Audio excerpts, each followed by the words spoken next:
La plus grande ruse de la femme a été de faire croire à l'homme que son pouvoir n'existait pas. Aujourd'hui, j'ai envie de parler avec vous de la sacralisation des femmes, de l'adoration des femmes même, voire même de la déification des femmes.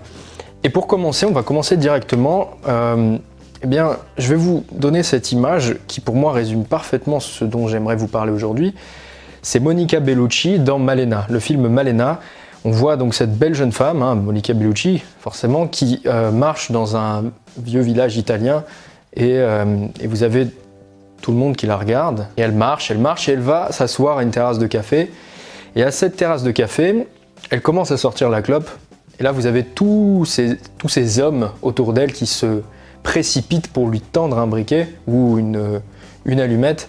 Tous ces bras d'hommes qui appartiennent à n'importe quelle classe sociale, n'importe quel âge. Tous les hommes ici sont en fascination devant cette femme. Pourquoi tous ces hommes, à votre avis, lui tendent tous un briquet? Alors vous allez me dire, oui, parce qu'ils veulent tous coucher avec elle. Combien parmi eux pensent sincèrement qu'ils pourront coucher avec elle? La majorité des mecs qui sont sur le moment en train de tendre un briquet à Malena savent pertinemment qu'ils n'auront jamais plus. Ils savent pertinemment que jamais ils pourront coucher avec Malena. Et même pire, ou encore mieux je veux dire, mais ils ne pourront jamais la faire tomber amoureuse. Le fait de tendre ce bras proche du visage de Malena, c'est peut-être le contact le plus proche qu'ils auront avec cette femme. Là où je veux en venir, c'est que pour moi, il n'y a pas que la libido des hommes qui les pousse à adopter ce type de comportement avec les femmes. Il y a aussi une forme de respect mêlé d'admiration. Un petit peu comme on admire, comme on est fasciné par un leader charismatique. En anglais, ils disent « Oh », A-W-E. Et c'est pour ça que très souvent, je dis que la beauté chez les femmes, c'est le charisme au féminin, finalement. Le charisme, ça suscite toujours un peu de peur, de l'admiration, de la fascination, voire même un peu de vénération. Le charisme, le terme du mot charisme, à la base, c'est quelque chose de religieux. Les charismes, ce sont des pouvoirs divins. Pour essayer d'expliquer ce comportement d'adoration des femmes par les hommes, j'ai été inspiré par le livre « Le mythe de la virilité » d'Olivia Gazalet, qui se trouve juste ici, que j'ai lu en intégralité, que je trouve relativement intéressant. Il offre une perspective historique et anthropologique sur, on va dire, la virilité, la masculinité, la féminité. Donc, je trouvais ça assez intéressant, même si c'est assez peu solide sur le plan, on va dire, des différences biologiques, sur l'aspect scientifique. Mais on a des choses assez intéressantes sur l'aspect historique. Moi, je ne suis pas historien, donc voilà, j'ai beaucoup à apprendre à ce niveau-là. Et donc, ce qu'elle explique dans son livre, c'est que finalement, pendant très longtemps, bien avant l'apparition de l'élevage, les hommes ne faisaient pas le lien entre accouplement et gestation et naissance de l'enfant. Alors, je vais citer Olivia Gazalet, parce que c'est intéressant ce qu'elle dit. Pendant très longtemps, le lien entre accouplement, gestation et conception n'était pas clairement établi. On pensait que telle la déesse qui engendre l'univers par parthénogénèse, la femelle n'avait pas besoin d'un mâle pour procréer. La grossesse était un phénomène magique résultant d'une intervention divine ou surnaturelle. Et cette fascination et célébration et même adoration de la fertilité, moi j'y vois un lien avec évidemment la religion chrétienne et la sacralisation de la Vierge Marie, finalement la sacralisation de la femme qui, elle aussi, par intervention divine, va donner la vie. On voit donc qu'il y a toujours eu cette adoration et cette sacralisation des caractéristiques qui permettent d'offrir la vie, c'est-à-dire la fertilité. On peut aussi citer les Vénus callipyges, avec leurs grosses fesses, qui sont vénérées dans le temple d'Aphrodite, comme je l'ai partagé sur Instagram. On l'a vu tout à l'heure, et c'était d'ailleurs le thème d'une de mes stories. Athénée a dit, concernant les Vénus callipyges, « Les gens d'alors étaient si attachés à leur plaisir sensuel qu'ils sont allés jusqu'à dédier un temple à l'Aphrodite aux belles fesses. » Eh bien, je pense que ce temple pour vénérer les belles fesses des Vénus callipyges, il existe aujourd'hui, et ce temple, c'est Instagram.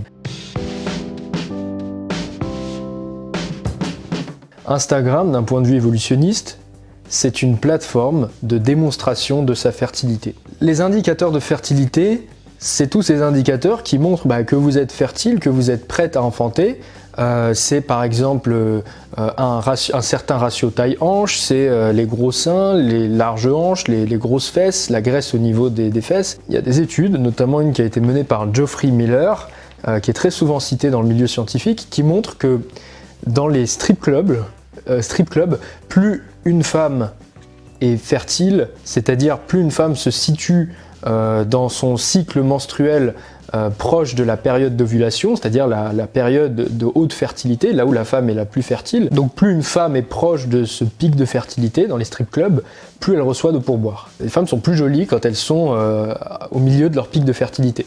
Elles sont plus désirables, elles sont plus sexuées dans leur comportement, elles ont tendance à aller plus en boîte de nuit, à porter plus des habits sexy, mettre plus de talons, etc. Et toutes ces choses-là, encore une fois, c'est pas moi qui le dis, je l'ai pas inventé, ça a été vérifié. La fertilité, c'est donc quelque chose qui est très important dans le choix d'un partenaire amoureux, et beaucoup plus que ça, si on en revient à ce qu'on disait tout à l'heure, pour moi, c'est quelque chose qui est sacralisé, qui est vénéré et adoré par les hommes depuis bien longtemps. Donc pour en revenir à Instagram, eh bien pour moi, Instagram est une plateforme où des Vénus callipyges viennent montrer tous les indicateurs de leur fertilité, et vous avez des hommes qui viennent vénérer ces femmes-là dans ce temple en venant leur offrir des offrandes à base de compliments, de likes, de j'aime, hein, et on verra un peu plus loin, de tips, de pourboires. Et tout comme Dieu est un Dieu jaloux, qui se met en colère contre le peuple juif lorsque ce dernier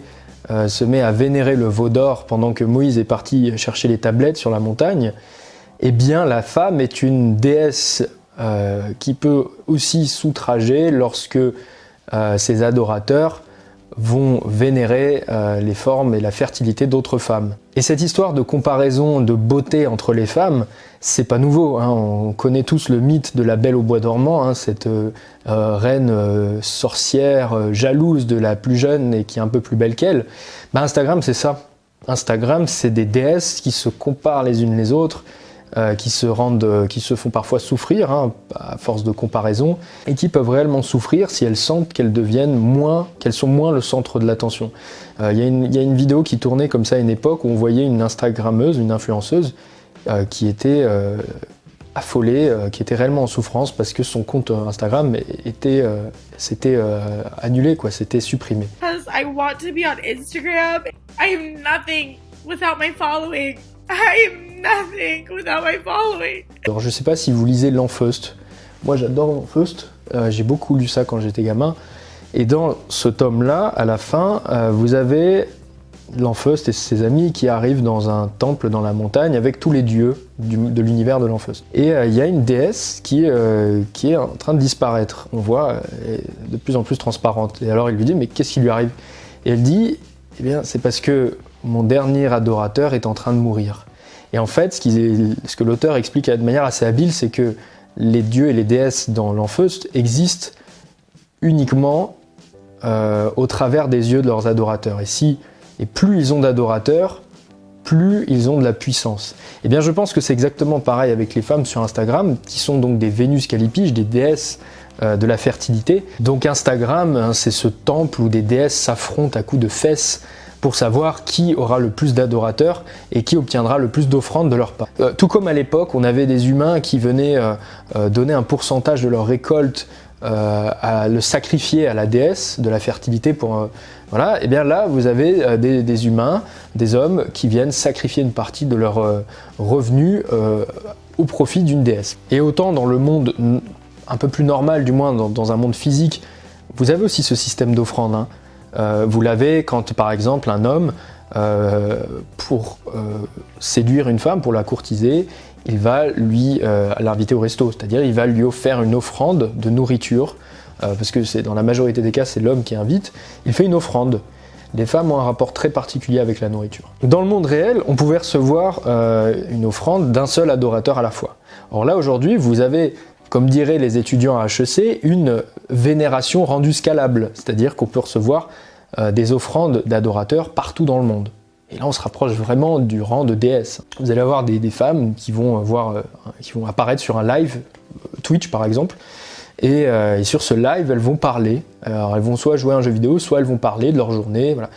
Et en fait, ces jolies femmes vont percevoir des dons juste pour leur existence, parce qu'elles existent, parce qu'elles sont belles et qu'elles existent. Sa simple beauté et donc sa fertilité justifie à elle seule le fait de percevoir tous ces dons et toutes ces offrandes. Maintenant, on va parler de pourquoi il faut arrêter de sacraliser les femmes et comment faire.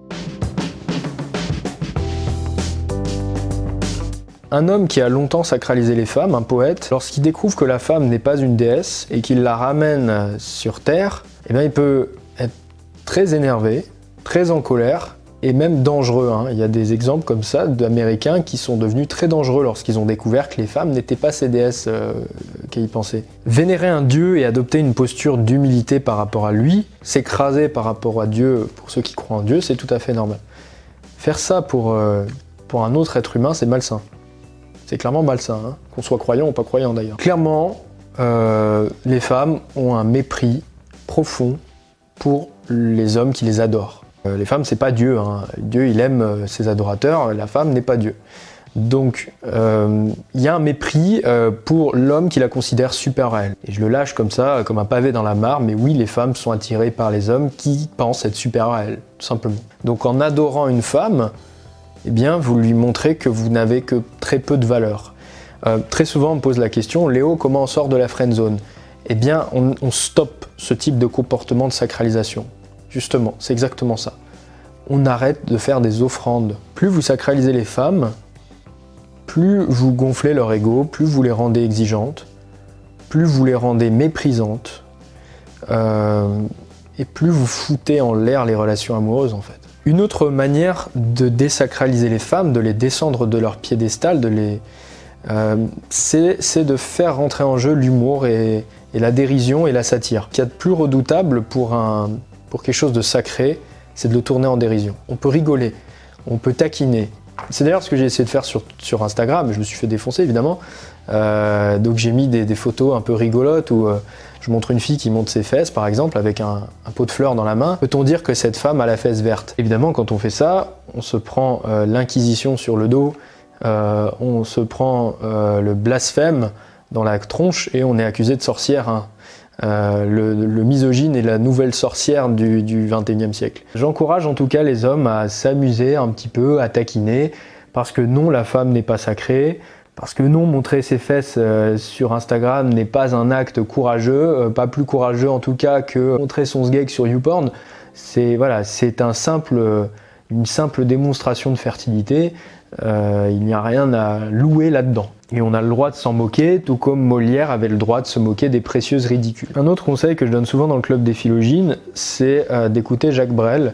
Alors Jacques Brel, j'aime beaucoup ce qu'il dit en interview, même si c'est pas scientifique, je trouve qu'il a de bonnes intuitions. J'aime bien la manière dont il l'exprime sans être censuré, sans avoir besoin de peser les mots qu'il utilise. J'aime beaucoup aussi ses chansons. Et par exemple, je vous ai apporté des bonbons. Les bonbons, je trouve que c'est une chanson qui est très intéressante parce qu'elle décrit un personnage dont, à mon avis, il se moque. Donc il vient donner des bonbons à une femme qui pense qu'elle l'aime. Et le bonbon, c'est un peu l'offrande finalement. Donc j'encourage vivement à écouter Jacques Brel, mais je sais, alors moi j'ai pas une grande culture musicale, je sais qu'il y a plein d'autres chanteurs français qui ont un peu cette culture de la désacralisation des femmes, donc n'hésitez pas à nous le donner en commentaire, moi je suis curieux là-dessus.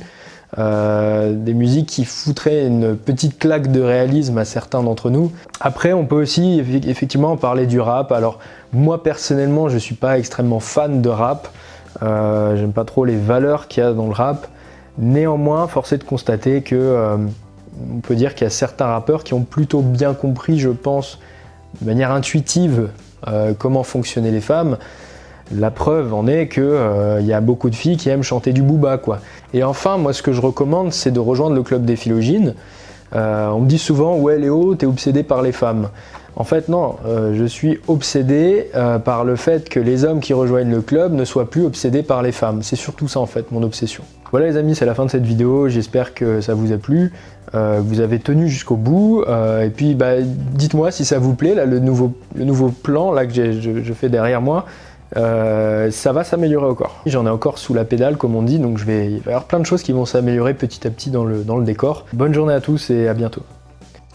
Les femmes sont toujours en dessous de l'amour dont on rêve. Et comme je suis assez romantique, ou sentimental, je ne m'en cache pas du tout. La femme est un peu à côté de l'amour, à côté du rêve que j'ai.